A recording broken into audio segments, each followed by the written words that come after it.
దేవుని స్తోత్రం. హల్లెలూయా.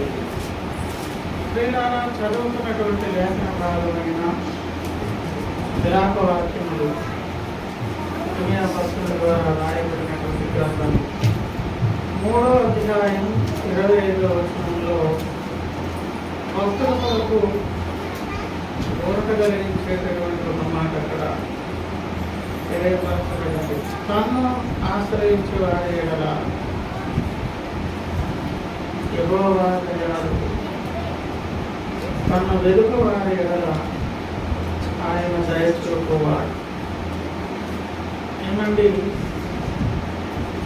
ఆ దయాళుడన్నా దయ చూపువాడన్నా ఒకటే అర్థం. దయాళుడన్నా దయ చూపువాడు. దయాళుడు కనుకనే దయ చూపిస్తాడు. ఆయన దయ చూపించే ఒక పనిని చేస్తారు కనుక ఆయనకు ఒక పేరు ఉన్నాడు, దయాళుడనే పేరు. మంచివాడు కనుక మంచి పనులు చేస్తారు. మంచి పనులు చేసేటటువంటి వారు వారికి మంచివాడని పేరు ఉంటుంది.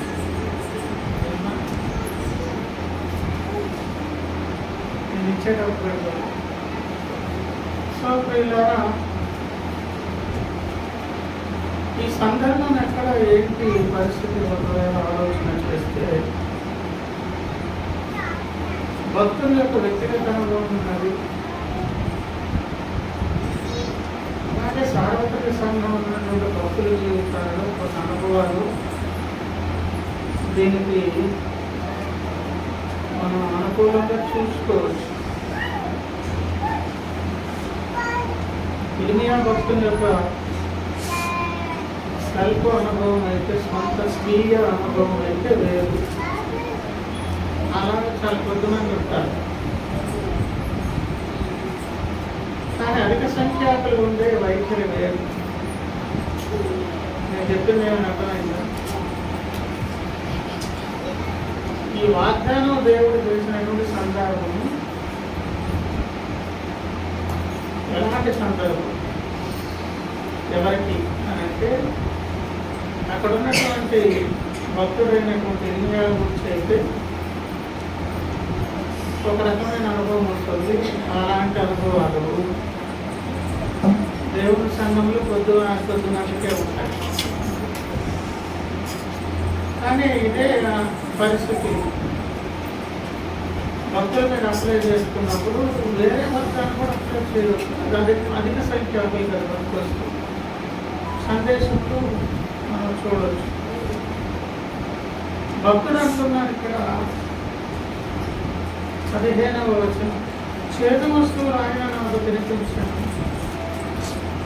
మాచిపత్రి ద్రావకం చేత నన్ను మగ్గునుగా చేశాను, రాళ్ళ చేత నా పండ్లు ఊడగొట్టాను, బుద్ధిలో నన్ను పొరలించాను, నెమ్మదికి నాకును ఆయన బహు దూరం చేసి ఉన్నాను, మేలు ఎట్టిదో నేను మరిచి ఉన్నాను, నాకు బలము ఉడిగను అనుకుంటుంది, యెహోవా యందు నాకు ఆశలు లేవనుకుంటుంది. నా శ్రమను, నా దురవస్థను, నేను తాగిన నాచిపత్రిని, చేదును జ్ఞాపకం చేసుకున్నాను.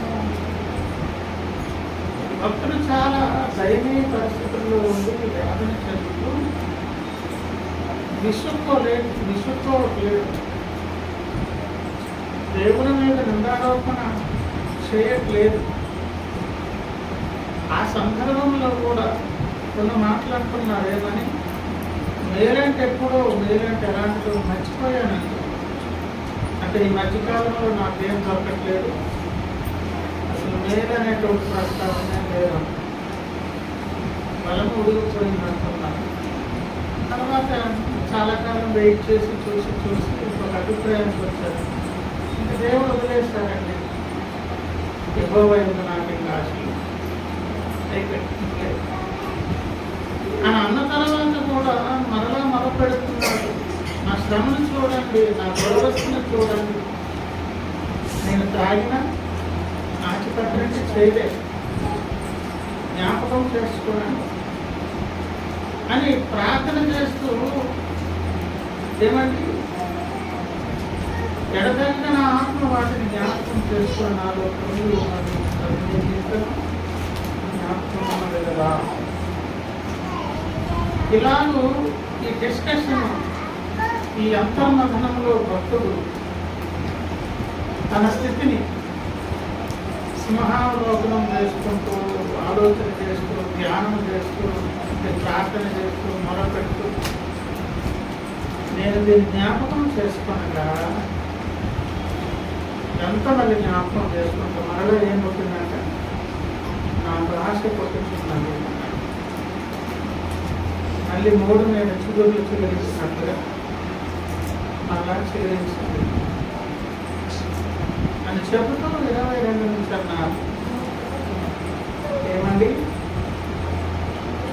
యెహోవా కృపగలవాడు, ఆయన వాత్సల్యత ఎడతెగక నిలిచినది కనుక మనము నిర్మూలము కాకున్న వారము.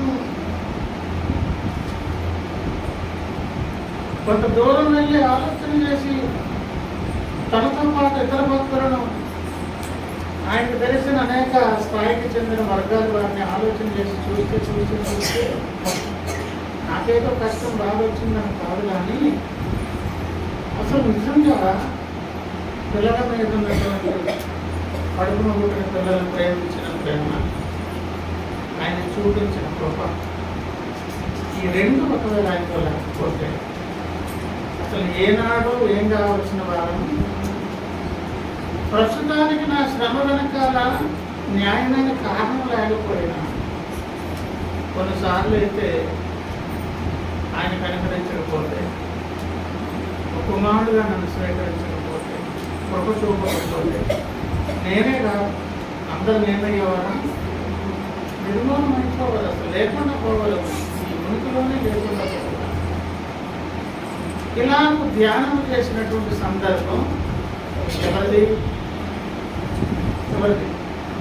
ఇర్మియా గారు. ఆ సందర్భంలోనే వచనం చదువుకున్నాం. ఏమని? తన్ను ఆశ్రయించేవాడు ఎడల యెహోవా దయాళుడు, తను వెతుకువాడు ఎడల ఎందుకు దయ చూపిస్తాడు అనేది ఒక ప్రశ్న. ఎవరికి దయ చూపిస్తాడు? ఎవరైతే ఆశ్రయం కోరుకుంటారో, నాకు దిక్కు లేదు ప్రభు అని కంప్లీట్ సరెండర్ అయి దేవుడు పాదాల దగ్గరికి ఎవరు వెళ్తారో, మిగతా విషయాలన్నీ అసలు పట్టించుకోడు దేవుడు. ఆశ్రయించడం అంటే ఎలా చెప్పండి? ఇంకా నాకు దిక్కు లేదు, మీరే దిక్కు అని ఆశ్రయించి ఏమండి ఆ వెతుకులాటతో దేవుని ముందుకు వెళ్తే అంటే దేవుడు ఎట్లాంటి వాడంట. ఇక్కడ కూడా దేవుని కొన్ని సౌందర్యం ఒకవేళ ఆలోచన చేస్తే అది కూడా సౌందర్యం.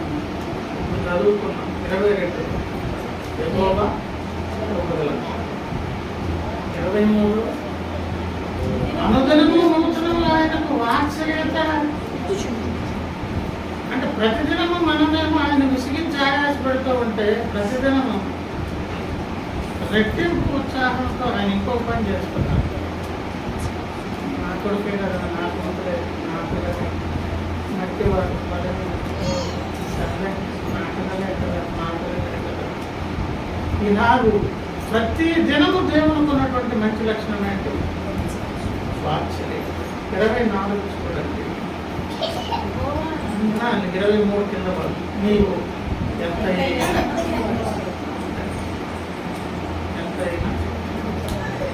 ఎంతైనా నమ్మదగిన వాడు అంటే అర్థం ఏంటంటే ఎటువంటి పరిస్థితుల్లోనైనా ఎవరైనా కానీ ఆయన నమ్మి వచ్చినప్పుడు, ఆశ్రయించినప్పుడు, అంటే దీనిలో దేవుని సౌందర్యం కనిపిస్తుంది. ఈ సౌందర్యమును బట్టి దేవుని దగ్గర మనకు అవకాశం వెంబడే అవకాశం. ఇర్మియా గారు తనున్నటువంటి క్రిటికల్ సిచ్యువేషన్లో చూసుకొని ఒక అభిప్రాయానికి వచ్చాడు. ఇంకైపోయింది, ఆశలు ఇంకా లేవు, దేవుడిని వదిలేశారు. మేలనేది అప్పుడు ఎప్పుడో చెప్పుకున్నాను, ఎక్స్పీరియన్స్ చేసుకుని స్నేహితులతో. ఈ మధ్యకాలంలో ఎలాంటిలో కూడా మర్చిపోయాను. వదిలేశారు దేవుడు అని అంటూ ధ్యానం చేసి ముందుకు వెళ్తే ఇంకొక సౌందర్యం నాకు వచ్చింది. నిజంగా దేవుడు నాకేదో ఒక కారణం దొరకనటువంటి సమస్య ఏర్పడినప్పుడు బాధపడి నేనేదో ఉత్తమోత్తమని అనుకుంటున్నాను. కానీ ఇదివరకు ఎన్నిసార్లు నేను దేవుని గొప్ప పాత్రని ఉదయకాను ఆయన సహాయం చేత నిర్మూలం కాకుండా నేను అక్కడ ఒకటి వెనక్కి వస్తే అనేక మంది భక్తులు చరిత్ర అనేక స్థాయిలకు చెందినటువంటి భక్తుల సంగతులు అక్కడ కనిపించాయి. మెట్టకి ఇంతవరకు చెప్పుకున్న సందర్భం బట్టి దేవుడు ఉన్న సౌందర్యం చూశాను. ఆ సౌందర్యవంతుడైన దేవుని నీవు నేను మనం ఎన్నోసార్లు నిర్మూలన అవ్వాలని కాకుండా ఈ రోజుకి బ్రతికి బట్టి కట్టడానికి కారణం అని చెప్పండి, మనల్ని పిల్లలుగా ట్రీట్ చేస్తే ప్రతిదినం మనం విసిగిస్తుంటే ఆయన ఏం చేస్తున్నాడు, నూతనంగా వాత్సల్యానికి కొడుతూ ఉంది దేవుని స్తోత్రం ఒక చూపుతున్నాడు. మళ్ళీ మనకు సహాయం చేస్తున్నాడు. ఇలాంటి ఎగ్జాంపుల్ ఏదైనా మనకున్నదా అని ఒకవేళ ఆలోచన చేస్తే ఈ సందర్భాన్ని మనం కొంచెం ధ్యానం చేస్తూ ఒకసారి గుర్తుపడితే చిన్న ప్రవక్తల గ్రంథమైన హోషేయ ప్రవక్తల గ్రంథం ఒకసారి మనం వెళ్తాం. హోషేయ గ్రంథం 11వ అధ్యాయం. హోషేయ గ్రంథము 11వ అధ్యాయం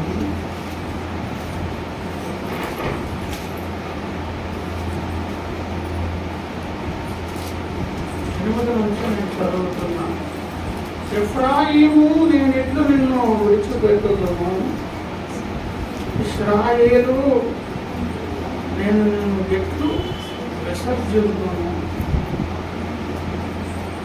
అజ్ఞావలే నిన్ను నేను ఎట్లు చేతును, సెబోయీమునకు చేసినట్లు నీకు ఎట్లు చేతును. నా మనసు మారినది, సహింపలేకుండా నా అంతరంగము మండుచుకున్నాను. దేవుని లోపల ఒక మంట పుట్టిందండి, మండుతుంది. అది ఏంటంటే కోపంతో కూడినటువంటి ఒక మంట, ఒక దుఃఖం, ఒక బాధ. ఎవరితో మాట్లాడుతున్నారంటే ఇశ్రాయేలు జనాంగం. స్పెషల్గా ఒక వ్యక్తి పేరు తీశారు, ఎవరైనా ఎఫ్రాయిము. ఆయా తరాలలో లేకపోతే గోత్రాలలో ప్రత్యేకమైనటువంటి గోత్రాన్ని వ్యక్తిని ప్రత్యేకించుకున్నప్పుడు వారి పేరే ఆ సంఘానికి ప్రధానం చేశారు దేవుడు.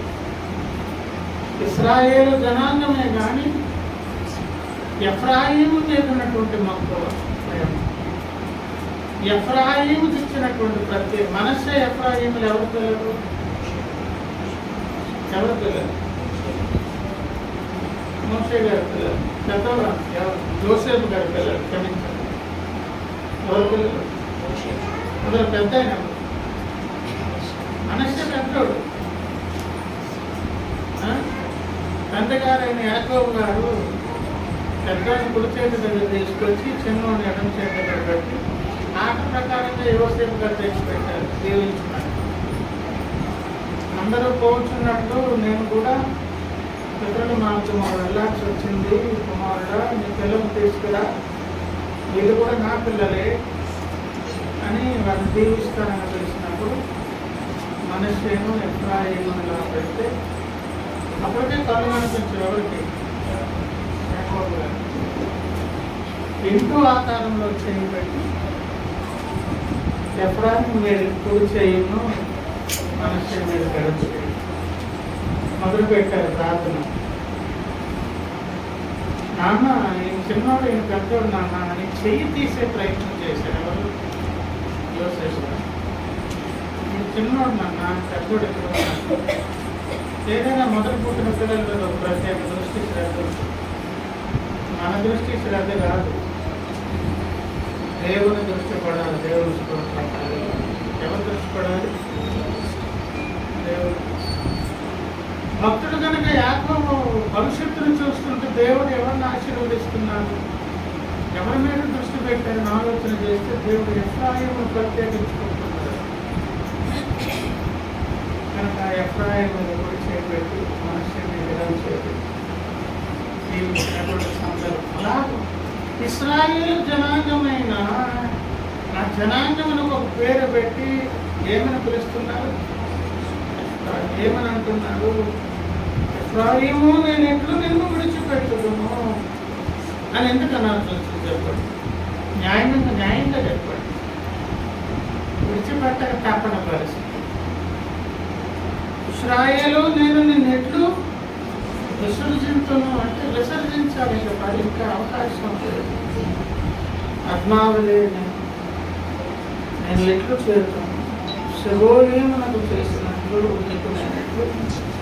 ఆత్మ శబోయం అంటే ఎవరు, ఎక్కడ, ఏంటది, వాటికి ఏం చేశారు దేవుడు?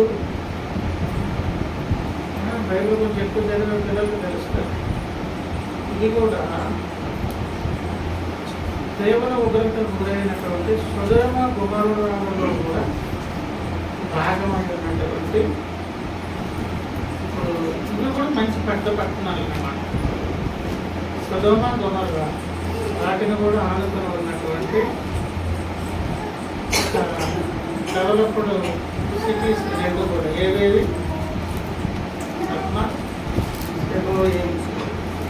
రిఫరెన్స్ ఏం కావాలా?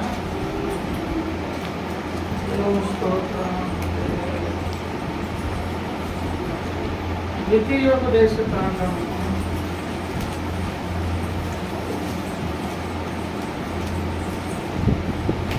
29వ అధ్యాయం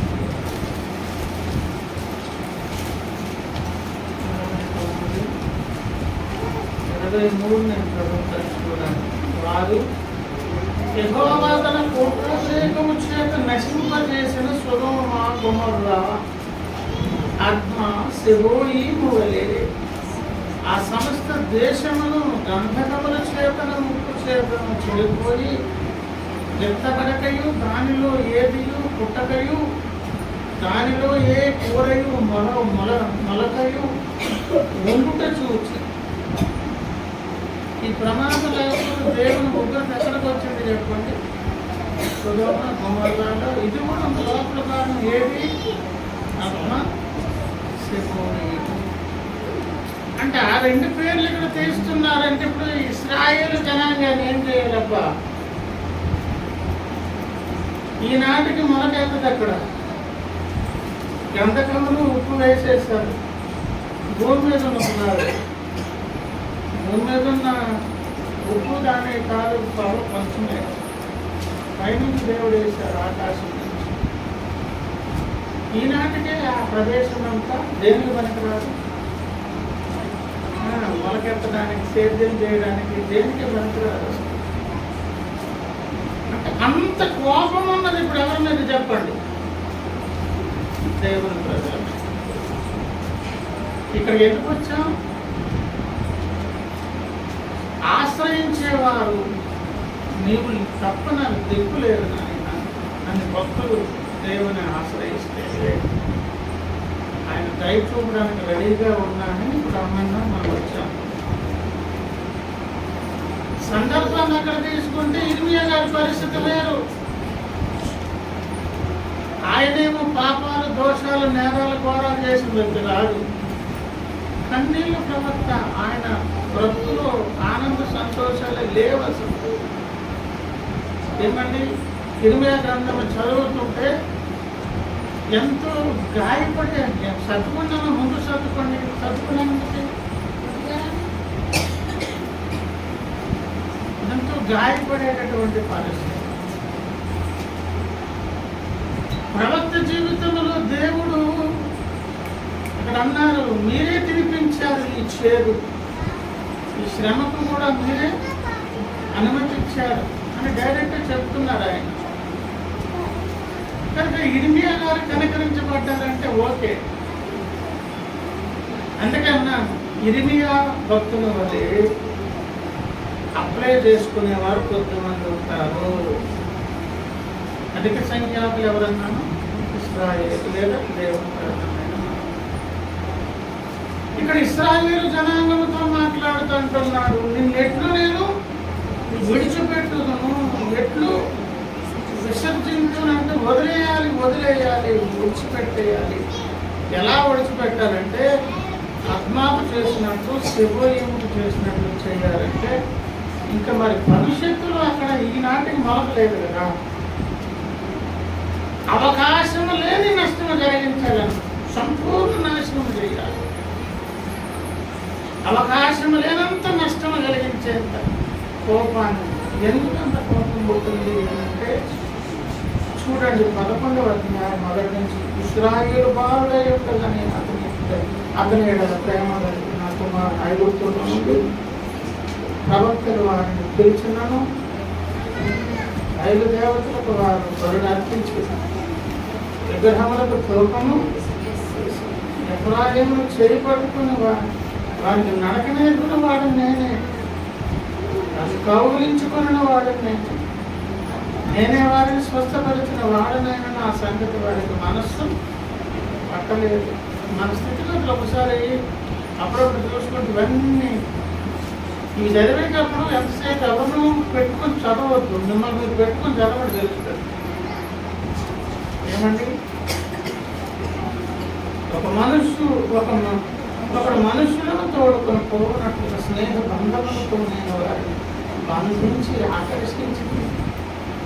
ఒకడు పశువుల మీద కాడిని తీసినట్లు నేను కాడిని తీసి వారి ఎదుట భోజనము పెట్టుకుని ఐగుప్తు దేశములకు వారు మరలా దిగుపోరు. కానీ నన్ను విసర్జించినందున అశ్షూరు రాజుకు వారి మీద ప్రభుత్వము వారు చేసిన యోచనలు బట్టి యుద్ధం వారి పట్టణంలో ఇవన్నీ చెప్పి ఏమండి 7 చూద్దామా. నన్ను విసర్జించబడినని నా జనులు తీర్మానము. దేవుని ప్రజలైతే దేవుని వదిలేద్దామని నిర్ణయానికి వచ్చేసాడు.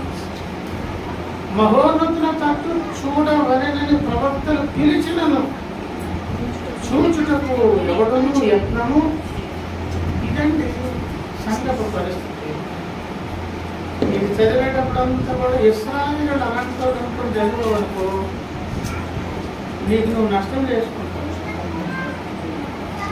వారి చరిత్ర నువ్వు చదువుకో, నీకేం లాభం?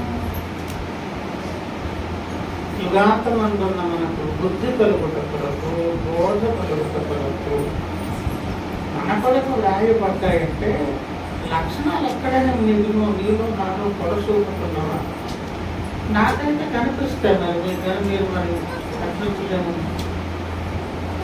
ఏమంటే ఎన్నోసార్లు దేవుని చేయని వదిలేసి విసర్జించి ఇష్టానికి పోయి తిరిగి ఎన్ని హెచ్చరికలు చేసిన దేవుని లేకపోతే మూర్ఖత కనపరిచే ఎన్ని ప్రవక్తల ద్వారా చెప్పారు, సందేశాల ద్వారా, పరిస్థితుల ద్వారా ఎన్నెన్నో హెచ్చరికలు ఇరుగులేదు. గుమ్మం దాటి పరిస్థితి మారిపోతుంది. ఇక్కడ ఉన్నటువంటి కోణం ఎక్కడ వరకు దాటితే మళ్ళీ మామూలు ఎలాగంటే తర్వాత ప్రజలు ఆ వైఖరి వేరు, మాట తీరు వేరు, ఆ చూపులు వేరు, ఆ నడప వేరు. మళ్ళీ సేమ్ యాకోబు గారు అన్నారు కదా, ఇస్సాకు గారు అన్నారు ఏమని, స్వరము యాకోబు అడిగితే స్వరం ఎవరిదంట అడిగితే వాళ్ళు అనిపిస్తుంది. ఏషావు ఎవరంట? ఒకరిలో ఇద్దరు కనిపిస్తున్నాను. Dual attitude. ప్రభువునందు ప్రియులారా అని చెబుతూ మరలా చదువుకుని రేపు 8వ వచనం. ఎఫ్రాయిము నేను ఎట్లు నిన్ను విడిచిపెట్టుదును, ఇశ్రాయేలు నిన్ను ఎట్లు విసర్జించును, పద్మావళి నిన్ను నేను ఎట్లు చేతును, శివోయీమును చేసినట్లు నీకెట్లు నా మనస్సు నాయన సహింపలేకున్నా నా అంతరంగం మరచున్నాను. లోపల మంట ఉన్నది కానీ ఏం చేయడానికి ఇష్టపడట్లేదు. శాశ్వత నష్టం కలిగించకుండా ఏదో రకంగా ఒడ్డెక్కించాలనేటువంటి ఆలోచన ఆశపడుతున్నది. ఇలాంటి ఎన్నెన్నో సందర్భాలు బైబిల్ గ్రంథంలో కనిపిస్తాయి. సో పిల్లరా, ఇప్పుడు ఆశ్రయించే వారికి దయ చూపిస్తాను, మేలు చేస్తానని దేవుడు అన్నారు కదా, అన్నారా లేదా? అంటే ఇప్పుడు ఎఫ్రాయిము లాంటి లక్షణాలు ఉన్న వాళ్ళకి కూడా దేవుడు ఏం చేస్తున్నారు? బిగపట్టుకొని అవకాశం ఇస్తున్నారా లేదా? అవకాశం ఇచ్చే దాని కొరకు ఇష్టపడి మనకు ఆహ్వానించినటువంటి సందర్భమే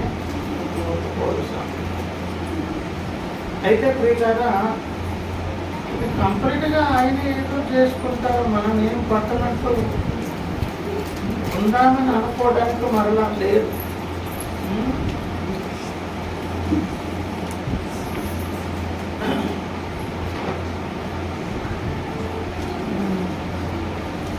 దేవుని స్తోత్రం. ఇర్మియా గ్రంథము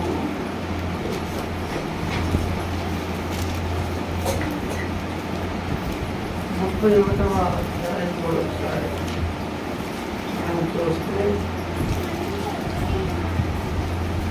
20వ వచనం. ఎఫ్రాయిము నాకు ఇష్టమైన కుమారుడా, నా ముద్దు బిడ్డ, నేను అతనికి విరోధముగా మాట్లాడినప్పుడల్లా అతని జ్ఞాపకం నన్ను విడవకున్నది. అతని గురించి నా కడుపులో చాలా వేదనగా ఉన్నది.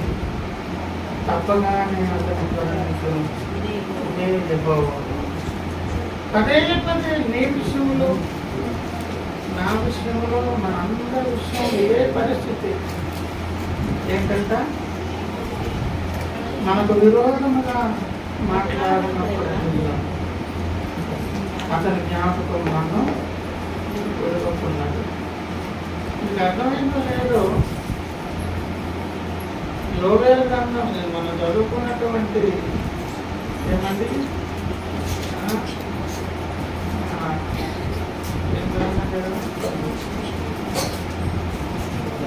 మూడు విలాప వాక్యాల్లోనేమో ఎవరు ధ్యానం చేస్తున్నారు? ఇర్మియా గ్రంథంలోని 20వ గ్రంథంలో ఎవరు మాత్రం పడుతున్నారు? ఇక్కడ ఆలోచించి చింత మీద తటపటాయించి అక్కడ భక్తుడు ఆలోచన చేసి తర్కించి ఒక డెసిషన్కి వచ్చాడు. ఎక్కడికి వచ్చాడు చెప్పండి? ఈ ఒక్కసారికి ఏదో నాలో మంచి నాకు కనిపించినంత మాత్రం చేత ముందంతా నేను మంచివాడిని అయినందుగా ఈ మధ్యలోకి వచ్చాను. అంటే ఇప్పుడు తీసుకున్నటువంటి ఎఫ్రాయిము, ఇశ్రాయేలు లాంటి లక్షణాలు అప్పుడప్పుడు ఎవరిలో కనిపిస్తుంటారు. ఒక కన్క్లూజన్ దగ్గరికి నడిపించారు. ఎవరిని? ఇర్మియా గారు. ఆయన ధ్యానం చేసి ఆలోచన చేసి పరీక్షించిన తర్వాత ఫైనల్గా ఒక డెస్టినీ దగ్గరికి వచ్చినప్పుడు ఒక ఆలోచన జరిగింది. ఈసారికి అయితే న్యాయమైన కారణాలు నాకేమో కనిపిస్తున్నాయి, కానీ గతంలో ఎన్నిసార్లు దేవుడు నాకు కనిపిస్తుంది, అసలు ఏనాడో ఉన్న సంగతి. కనుక అక్కడ ఆయన జ్ఞాపకం చేసుకొని ఆలోచన చేసినట్లుగా మన జీవితాల్లో మనము కూడా దేవునికి ఆయాస్కరంగా బ్రతికిన సందర్భాలన్నీ కూడా ఆలోచన చేస్తే అప్పుడు మనం కూడా అనుకుంటాం ఏనాడో నిర్మూలన కావచ్చు. ఒకసారి ఆలోచించండి. ఉదయకాల సందేశం రేపు మాట ప్రార్థనలో తక్షణమే పొందకుండా ఏసైతో సమాధాన పడకుండా మన బ్రతుకులు అలాగే ఉంటే ఈరోజు భూమి మీద బ్రతుకుండేవాడమో లేదు, లేకపోతే ఏమైపోయేవాడము, ఎన్ని దురాఘాతాలు చేసేవాడు. నాకు తెలిసి నేనైతే ఎన్నోసార్లు చచ్చిపోవాలి. ఆ ర్యాష్ డ్రైవింగ్, రాంగ్ డ్రైవింగ్, అది ఎక్సిలేటర్ చేతికి తీసుకున్న తర్వాత అదుపు తప్పుతుంది డ్రైవింగ్. అదేం మైండ్ దెయ్యం పట్టుకుంటుంది ఎక్కువగా. ఎన్నిసార్లు కాపాడబడతారు, జల ప్రయాణంలో కాపాడబడతారు. కజిన్ బ్రదర్ అయితే వాడు ఎప్పటికప్పుడు చచ్చే ప్రయత్నాలు, పాడుబడి మూతులు తోలుతారు, నీళ్ళలో చంపుతారు. మామూలుగా మరణాపాయాలు కలగలేదు చాలా సార్లు. అవి అనుకోకుండా యాక్సిడెంట్గా జరిగేది. దాని వెనకాల దృష్టిని తాలూకు ఆలోచించాలి. మనం చేసినటువంటి దోషాలు, నేరాలు కూడా ఏసైతే సమాధాన పడి ఉండకపోతే అందులో ఇంక ముదిరి పాకానికి లేవైపోయేవాళ్ళం. ఈరోజు ఎవరినైతే మనం వీడు మనిషి, మృగమా, జంతువా అని అంటామే ఆ కోవకు చెంది పెట్టుకుంటారు ఉండేవాళ్ళం. అసలు ఏసై దగ్గరకు వచ్చిన తర్వాత మనకు మనలో కాస్తంత తగ్గింపు స్థితి, నెమ్మదిగా ఓర్చుకుని క్షమించగలిగిన ఉపకారం చేసి ఇది మన కుటుంబతో ఆదాన సంబంధమైనవి కాదు. ఎవరి ద్వారా వచ్చి ఏసై ద్వారా ముక్కురాకుండా జరిగిన దేవుని స్తోత్రం. ఏనాడో నిర్మూలన కావలసిన వారిని ప్రస్తుతం ఏదో న్యాయమైన కారణం ఉంది కాబట్టి నేను అంత గొప్ప ఇంత గొప్ప అన్నట్లు అనిపించి దేవుడు ఆలోచనలో దూరాడు. అయ్యేది నన్ను చూసుకుంటే అలా ముసుకోవడానికి లేదు. అన్న తర్వాత నాకు మరలా ఆశలు మొదలయ్యాయి. మళ్ళీ చిగురించాను ఎవరు చేస్తారు? అదే డిస్కషన్ ఇక్కడ దేవుడు చేస్తున్నారు. ఎవరి గురించి? లోపల ఒక్కరి బిక్కరు అవుతున్నారు. మనల్ని వచ్చి డైరెక్ట్గా స్టేట్మెంట్ చేస్తున్నారు. వదిలేశారంటారు, మాకు అక్కర్లేదు అన్న తర్వాత మళ్ళీ ఆయన ఆలోచన చేస్తూ ఇక్కడ కూడా మళ్ళీ అన్నారు కదా, ఏంటని ఆ 31:20లోని ఇబ్రాహీము నాకు ఇష్టమైన నాకు ముందు పెట్టారు. మనందరికీ దేవుడు విరోధంగా ఆలోచన చేసినప్పుడు, మాట్లాడుకున్నప్పుడు, మనలో తాను ఆలోచన చేస్తున్నప్పుడు అతని జ్ఞాపకం మనం విడగొడుతుంది. మన జ్ఞాపకాలు ఎప్పటి నుంచి ఉన్నారో తెలుసు. దేవుడు లోపల ఈ జగత్పునాది దైవపడక ముందు క్రీస్తులో మనం ఉన్నామని తెలుసుకోవాలి. అప్పుడు నుంచి పెట్టుకొని మన మీద కర్రలు కానీ మనం ఏదో చేయాలని కష్టపడి ఏమంటే అన్న తల్లిదండ్రుల పిల్లల మీద ఎన్నెన్నో ఆశలు పెట్టుకున్నాను. జ్ఞాపకము విడవకుండాని చెప్పి అతని గురించి నా కడుపులో చాలా జాగ్రత్తగా ఉన్నాను. తప్పగా నేను అతన్ని గౌరవిస్తాను, తప్పగా నేను అతన్ని అంటే ఇప్పుడు ఇనియా భక్తును ప్రక్కన పెట్టి ఇశ్రాయేలు జనాంగం దగ్గర వచ్చి ఇశ్రాయేల్ అంతటా ఒక పేరు పెట్టాడు. ఏమని? ఇశ్రాయేలు అని పేరు పెట్టాడు. అందులో నిన్ను నన్ను తప్పగా కరుణిస్తానని దేవుడు అంటున్నారంటే అదృష్టవంతులుగా, భాగ్యవంతులుగా. కాకపోతే అలా చేయాలంటే మనం పని చేయాలి. ఏం చేయాలి? తను ఆశ్రయించాలి, ఎదుగుకోవాలి. ఎదిగితే ఆయన తప్ప ఇంకో దిక్కు లేదు. ఆశ్రయించడం అంటే ఏం చేస్తాను? మీరే దిక్కున్నాయన నా దిక్కు. ఎంత చెప్పినటువంటి దేవుడు తన ప్రజల విషయంలో కూడా ఏంటంత అంత సీరియస్గా నవ్వుకుంటున్నారు. ఇంత తన ప్రజల కొరకైనటువంటి ఈ సాక్ష్యం చెప్పిన దేవుడు ఇంకో సాక్ష్యం కూడా చెప్తారు. అదే 31వ అధ్యాయంలో ఏమండి? 18 నుంచి నీవు నన్ను శిక్షించితివి,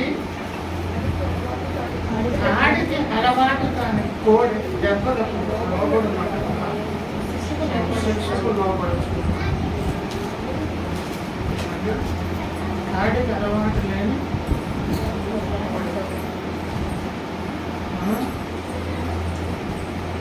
ఇది చదివినప్పుడల్లా నాకు గతకాలపు స్మృతి గుర్తుకొస్తారు. బాధలో పెట్టిస్తారు. ఎలాగంటే అలవాటు లేనటువంటి కోడితోడు అంటే మంచి వయసులో ఉండి ఎవడ మాట వినటువంటి పరిస్థితుల్లో ఉండినప్పుడు దాన్ని దారికి తేవాలంటే అంత వేగం వస్తుంది అనుకున్నారా? రకరకాలుగా దాని మీద కొట్టి చేసి ఏదేదో చేస్తే తప్ప అదేం కాదు. దారికి ప్రభునందు ప్రియులారా, అలాగ దారికి తెచ్చితే చూడండి ఏమన్నారు, నీవు నన్ను శిక్షించితివి, కాడికి అలవాటు కాని కోడి దెబ్బలకు లోబడినట్లుగా నేను శిక్షకు లోబడుచున్నాను. నీవు నా దేవుడివైన యెహోవావు అని అంటున్నారు. నీవు నా మనస్సును త్రిప్పిన ఎడల నేను తిరుగుదును అని ఎఫ్రాయిము అంగలాచుచుండగా నేను ఇప్పుడే వినుచున్నాను. కంప్లీట్గా దేవుడే నేను నన్ను ఆశ్రయించండి. వినండి ఒకసారి, నేను మీకు మేలు చేస్తాను, ఉపకారం చేస్తాను ఆ మాటకి కమిట్ అయిపోయి వచ్చి ఆశ్రయించిన ప్రతి వాడినాడు ఎలాంటి వాడైనా ఏ రకముడైనా సరే ఆదరించేస్తే విశ్వచట్టం ఒప్పుకోదు, దేవుని న్యాయం ఒప్పుకోదు, దేవుని మనసు కూడా అంగీకరించదు. పాపాన్ని చూసి భగ్గుమనే దేవుడు. ఆశ్రయించినంత మాత్రాన దేవుడు స్వీకరించడండోయ్. ఆశ్రయించే వానిలో ఇది కనిపించాలి. ఏం కనిపించాలి? ఏం కనిపించాలి? నీవు నా మనస్సును త్రిప్పిన ఎడల. మనకున్నటువంటి ఈ బలహీనతనే చూసి దేవుడు వాడికి చేత కాదు, ఏం చేయను మరి ఇప్పుడు ఆదుకుంటాను కానీ ఆ సంగతి వాడు చెబితే బాగుందని దేవుడు చూస్తున్నాడు. మనం ఏ సంగతి చెప్పాలి? నాకు ఇష్టం ఉన్నది నాయన, భక్తుడిని కావాలి, భక్తురాలను కావాలని ఇష్టం ఉన్నది. మీరు అనుకున్నటువంటి సంపూర్ణ సిద్ధి, రేపు సింహాసనం ఎక్కి ధన్యుని కావాలని ఇష్టం ఉన్నది నాయన. కానీ నన్ను ఏం చేయమంటారు? నా మాట, నా మనస్సు, నా శరీరం, నా ఆలోచన నాకు లోపడట్లేదు. మీరు ఎంటర్ఫేర్ అయ్యి మీరు చేస్తే తప్ప ఇది నా శక్తికి, మన శక్తికి మించిన సంగతిని మనం దేవునికి అప్పగించుకునే మైండ్ సెట్ మనకు వస్తే కిందకు వచ్చాక అంటారు చూడండి 19, నేను తిరిగిన తర్వాత పశ్చాత్తాపపడి తిని నేను సంగతి తెలుసుకొని తొడతరుచుకుంటుని నా బాల్యకాలమందు కలిగిన నిందన భరించుచు నేను అవమానము నుండి సిగ్గుపడుతుంది. ప్రభునందు ప్రియులారా, నేను తిరిగిన తర్వాత ఏమయ్యాడండి అంటే దేవుడు చూస్తున్నారు. ఏంటి? ఆయనలో ఉన్నటువంటి పశ్చాత్తాప మనస్సు. తర్వాత కూడా పశ్చాత్తాపడినా పడడానికి శక్తి లేదు, పడినా మళ్ళీ నిలిచే శక్తి కూడా లేదు. నీవు త్రిప్పితే తప్ప.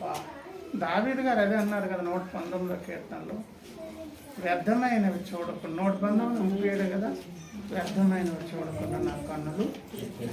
అంటే సామాన్యుగా దావీదు గారు 2వ కీర్తన ప్రకారంగా ఎల్లప్పుడూ నా ప్రభువుని నా కన్నులు ఎదుట చూస్తున్నాను. ఇప్పుడు మా అమ్మ నాన్న ఇక్కడ లేరు, మా తల్లిదండ్రులు లేరు కనుక ఇప్పుడు సిగరెట్ కాలుస్తాను అనుకుంటున్నాడు, ధైర్యం కాలుస్తాడు.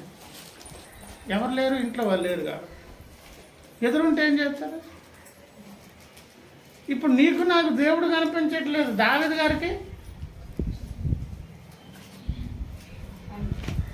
గారికి ఎదురే ఉన్నారమ్మా. అపోస్తుల కార్యాలు 2వ అధ్యాయం చూడండి, 2:25. ఆయనను గురించి దావీదు, నేను ఎల్లప్పుడూ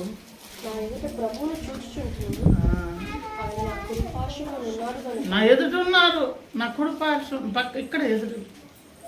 ఎవరు లేకపోతే మన ప్రవర్తన ఎట్లుంటుంది, ఎదురుంటే ఎట్లుంటుంది? నీకు నాకంటే భాగ్యం లేదు. కానీ దావీదు గారికి దేవునితో ఉన్న సంబంధం ఎలాంటిది? కళ్ళ ముందు దేవుణ్ణి ఎట్టుకొని అప్పుడు కూడా మనస్సు దేన్ని చూస్తుందంటే 119:37 ప్రకారంగా వ్యర్థమైంది. అంటే అర్థం ఏంటి చెప్పండి? దాన్ని మానే శక్తి మనలో, ఈ పశ్చాత్తాపం అనేది ఎవరిలో? ఇశ్రాయేలు జనాంగంలో దేవుడు చూశారు. ఎఫ్రాయిం అని పేరు పెట్టబడిన, ఆ ముద్దు పేరు పెట్టబడిన దేవుని ప్రజల లోపల ఏం చూస్తున్నారు? నన్ను ఏం చేయమంటారు ప్రభు? మీరు తిప్పితేనే, నా మనసు మారిస్తేనే, వ్యర్థమైన చూడకుండా మీరు మీ ఇంటర్ఫేర్ అయితేనే, మీరు ఇన్వాల్వ్ అయితే తప్ప నాకు ఇంకొక అవకాశం. మన బ్రతుకుల్లో కూడా దీన్నే మనం ఆయన యెషయా గ్రంథం చూడండి, ఒక మాట. అటువంటి అనుభవాలు కలిగినప్పుడు ఈ సాక్ష్యం ఇస్తారంట. యెషయా ప్రవక్త గ్రంథము 12వ అధ్యాయము మొదటి నుంచి చదువుతున్నాం. ఆ దినమున మీరు ఇలాగందరూ, మనమే ఆ దినమున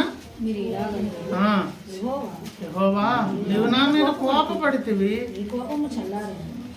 నిన్ను స్తుతించున్నా, నీవు నన్ను. అంతకుముందు ఏం చేశారంటే కోపపడ్డారంట. ఇప్పుడు కోపం ఏమైపోయింది? ఎప్పుడు అంటారంట మాట? ఆ దినమున. ప్రతి ఒప్పుకోలులో ఈ మాట పలుకుతూనే ఒడ్డెక్కుతున్నామబ్బా. కనుక మూలవాక్యం ప్రకారంగా తను ఆశ్రయించు వారి ఎడల, వెదుకు వారి ఎడల దయాళుడు, దయచూపు దేవుడు. అలాగని అన్నీ ఆయనే చేసుకోరు. మన మనస్సు లోపల అంతరంగంలో ఒక నిట్టూర్పు, ఒక ప్రార్థన కనిపించాలి, ఒక మొర. ఏం కనిపించాలి?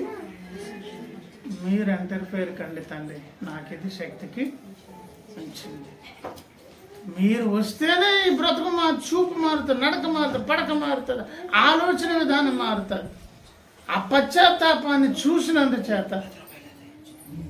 ఇంత జ్ఞాపకాలు అన్నాను కదా, నిన్ను కూర్చున్న జ్ఞాపకం అన్నారు కదా.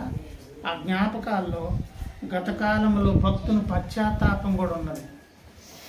అన్నెన్ని మార్లు కన్నీళ్ళు గార్చి జవాబులు పొందాడు నా కూతురు, నా కొడుకు. ఇలాగూ ఆయన తనలో తాను మదనపడుతూ అవకాశం ఇస్తూ మరలేమంటున్నారండి, నేనైతే నేనేం చేయను, నిన్నైతే నష్టపరచను, నీకు తప్పకుండా మేలైతే చేస్తాను. చేయబడిన మేలు తర్వాత సంఘం ఇచ్చే సాక్ష్యం ఏంటి?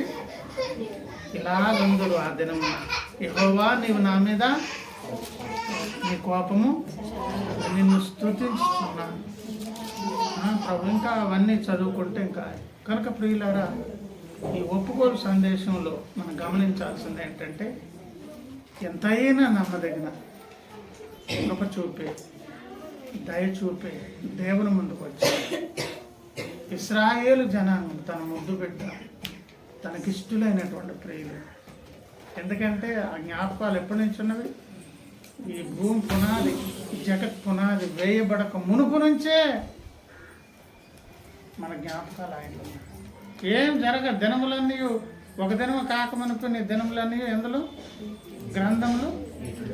అంటే ఆయన పేజీలు చదవరు, ఇలా రాసిన చదవడం కాదు, బతుకుని చూసేస్తారు. ఇలా లైవ్లో చూస్తారు అన్నమాట. ఆ లైవ్లో చూసినప్పుడు ఇది కూడా ఎప్పుడో చూశారు. అప్పుడు పునాది వేయలేదు దీనికి, జగత్తుకి పునాది అయినప్పుడు ఈ 2026 మే నెల లాస్ట్ డే కూడా చూశారనమాట. అప్పుడు మన మీద ఏమున్నదంటే మన జ్ఞాపకాలతో మురిసిపోయే దేవుడు. ఇస్తున్న అవకాశాన్ని దుర్వినియోగం సద్వినియోగం చేసుకున్నట్టు ఏం చేయాలి? మీరు తిప్పితే తిరుగుతాను, నా మనసు మార్చండి, బ్రతుకు మార్చండి, నా వల్ల కాదు. అలా యథార్థంగా మన సంగతి చెప్పుకోగలిగితే మన పితరుల వల్లే మనం కూడా ఒడ్డెక్కుతారు. ప్రార్థన చేసుకుందాం, దేవుని సహాయాన్ని కోరుకుందాం.